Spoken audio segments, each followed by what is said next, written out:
La sociedad en la que vivimos nos bombardea continuamente sobre cómo deberíamos ser. Debemos conseguir un trabajo con prestigio, ganar dinero que nos permitirá ser más felices. Debemos cuidar nuestro cuerpo para conseguir un físico impecable. Debemos leer para ser culto, etcétera, etcétera. Pero si nos paramos a reflexionar, seguramente nos costaría discernir qué hacemos por verdadera voluntad y qué hacemos empujados por la sociedad para no ser el patito feo del cuento.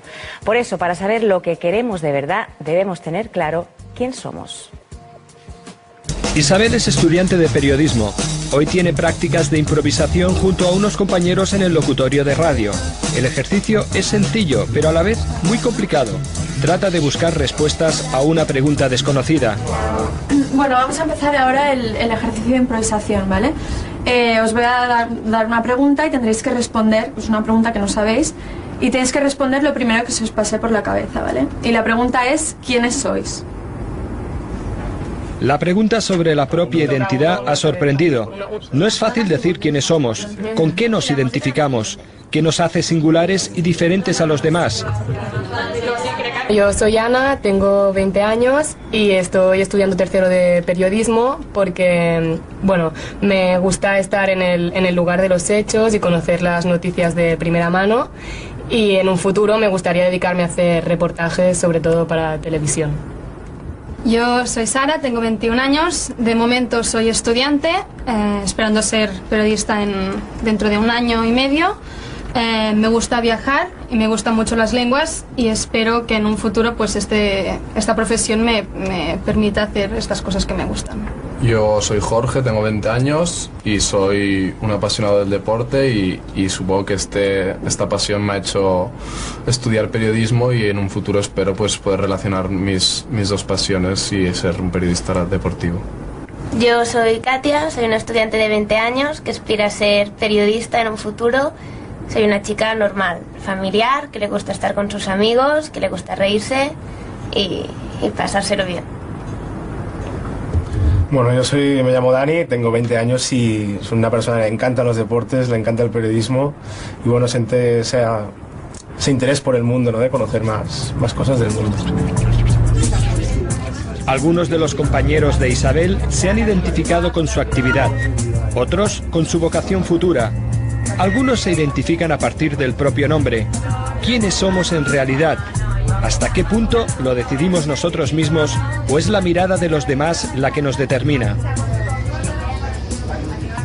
Así que hoy esa es la pregunta que nos hacemos. ¿Quiénes somos? En la tertulia sobre filosofía de vida les vamos a hablar de la identidad, eso que nos hace únicos y especiales de los demás, esa virtud que también nos hace diferentes y nos separa o no. Y para hablar del tema, además de a Manuel Pimentel, contamos hoy con Jorge Wagensberg, doctor en física, profesor, investigador y escritor y director científico de Cosmocaixa, con Joan Romeu, doctor en medicina, especialista en neurología y en psiquiatría, y finalmente con Jorge de los Santos, artista plástico. En primer lugar, la pregunta del millón, ¿qué es la identidad? ¿Quién quiere empezar? Bueno, la identidad, por ejemplo, es lo que nos distingue del vecino y en buena parte nos la inventamos. Pero la cuestión de siempre es cómo conjugar nuestra identidad individual como individuo con las identidades colectivas a las que pertenecemos. Yo creo que cualquier persona pertenece a muchas, ¿no?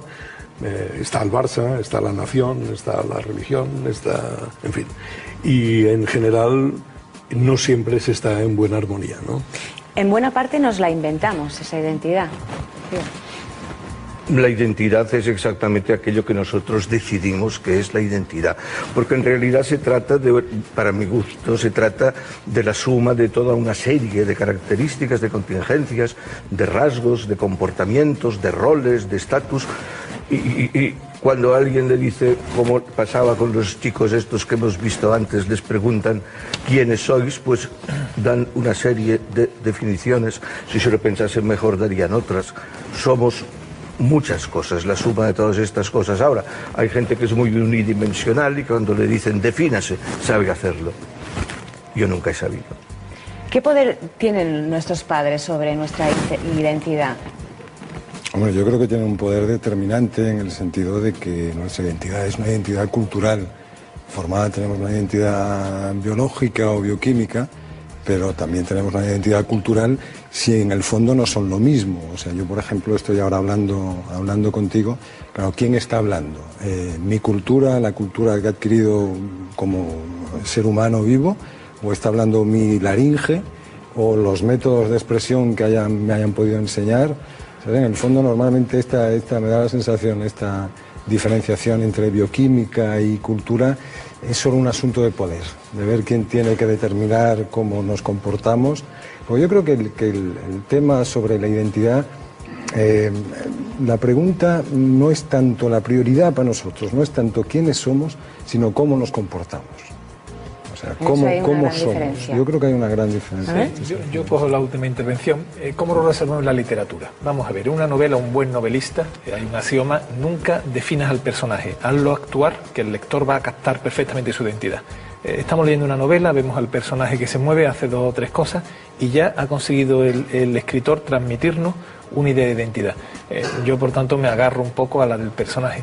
Todos nosotros, seguro que tenemos una duda interior o muchos espejos en el que nos miramos o una propia autopercepción, bueno, que sea la que fuere, pero todos tenemos un personaje, que es el que actúa, el que se mueve. Vestimos de una forma, tenemos una historia de decisiones y ese es nuestro personaje, ¿no? Y muchas veces es lo que yo intento decir en el libro de Escritura Vital, ¿no? Muchas veces nos conocen mejor y pueden predecir mejor lo que vamos a hacer quien ha ido observando nuestro personaje en la vida que lo que nosotros mismos podemos pensar de nuestra propia persona, donde yo no me meto porque ya correspondería mucho más a psicólogos o a conocimientos que se me escapan. Pero el personaje es muy tenaz, ¿eh? El personaje es muy tenaz. Lo que representamos en nuestra vida, que tiene muchos condicionantes externos, internos, bla, bla, bla, es muy tenaz. Y yo ya personalmente llevo tiempo experimentando y el personaje de nuestra vida pasa como los personajes de la novela. Son hasta cierto punto predecibles. O sea, a mi entender, las presiones o esos agentes externos nos hacen muchas veces dudar de quiénes somos en realidad. O sea, lo ve más claro la gente de fuera que nosotros mismos. Nuestra percepción de persona es más voluble, depende de nuestro estado anímico, que la percepción externa de nuestro personaje, que es más estable. Y si no tenemos claro quiénes somos, ¿cómo podemos saber qué queremos?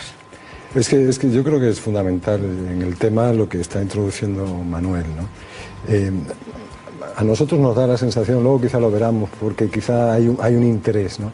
Pero nos da la sensación de que hay una dicotomía, somos grandes dicotomizadores en este sentido, ¿no? Entre un yo, una identidad concreta que suponemos que es algo sólido, estable, más o menos esquivo, incluso para nuestro propio juicio, para nuestra propia conciencia, y luego hay unas acciones que están sometidas pues al criterio de esa identidad, ¿no? Pero ¿y si en realidad fueran lo mismo? O sea, si yo soy lo que hago y yo devengo en lo que estoy haciendo, o sea, ¿qué pasaría? Yo creo que en este sentido había un filósofo sefardí que era Spinoza, que lo decía, dice, el yo, o sea, mi identidad no es nada más que la persistencia, el deseo por ser yo mismo. Desde el conatus. Desde el conatus, efectivamente, con esa teoría, ¿no? Esto es verdaderamente lo que a mí me puede definir mi identidad. Ahora, ¿qué pasa si decimos que nuestras acciones son nuestro yo? Pasa que nos encontramos con un vacío moral, en el sentido de dónde podemos apoyar cosas como el libre albedrío, como la voluntad, como la responsabilidad. Si no hay algo que digamos, no, eres tú el que tienes que decidir que esto que estás haciendo está bien o que esto que estás haciendo está mal, y entonces optar por la mejor de las opciones, ¿no?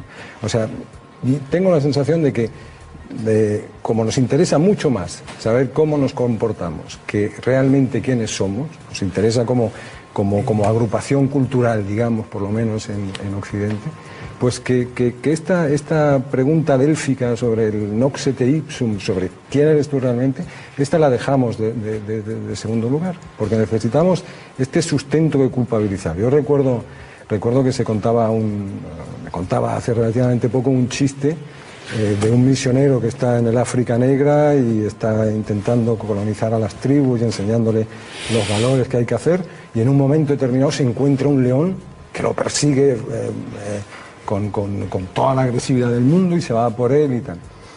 Y cuando está absolutamente aterrado, le pide a Dios, le pide a la divinidad que haga piadoso el león. Entonces el león, antes de echarse, se lo queda mirando y dice: bendice, Señor, los alimentos que vamos a tomar.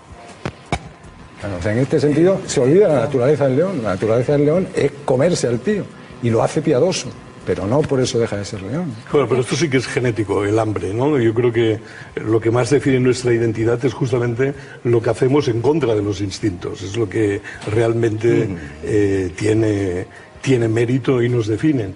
Y no todo el comportamiento. Yo creo que la parte del comportamiento que más define nuestra identidad es lo que llamamos el comportamiento creativo, aquello que cree, que, en fin, yo creo que si hay algún fallo en general en las teorías psicoanalíticas o de estudios de la mente, es que yo veo poco el término creatividad, por lo menos en las grandes teorías, ¿no? El sexo es muy importante, el instinto de muerte es muy importante, pero por lo menos la experiencia que he tenido directamente, cuando una persona tiene unos problemas de estabilidad anímica o de identidad, es porque no ha resuelto su creatividad particular.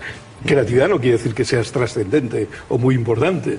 Yo recuerdo que cuando estaba en el ejército, en la mili, vaya, me quedaba horas mirando a un herrero haciendo herraduras y aquello era una delicia, ver cómo las corregía, las ponía. Aquí era una persona con una identidad como un templo. Yo creo que cuando uno busca una identidad, yo creo que lo que en realidad está buscando es su ración, su dosis de creatividad, ¿no? Joan y luego Manuel. Ortega y Gasset distinguía claramente entre ideas y creencias. Bueno, la ciencia y creo que esto que estás también. diciendo exactamente encaja con esto. Es decir, cuantas más creencias tienes, menos creativo eres. Porque la creatividad exige ideas, no creencias. Buscar identidad, no sé dónde la encuentro, lo triste es que la encuentras muy fácilmente en las creencias, identidades colectivas. Te apuntas aquí, te adscribes allá. Pero se nota porque enseguida pierdes. estás cantando un himno o te ponen un uniforme, ¿no? Por supuesto, por esto te digo que la búsqueda, en este caso de una determinada identidad, tiene su peligro. La identidad no se busca, la tienes.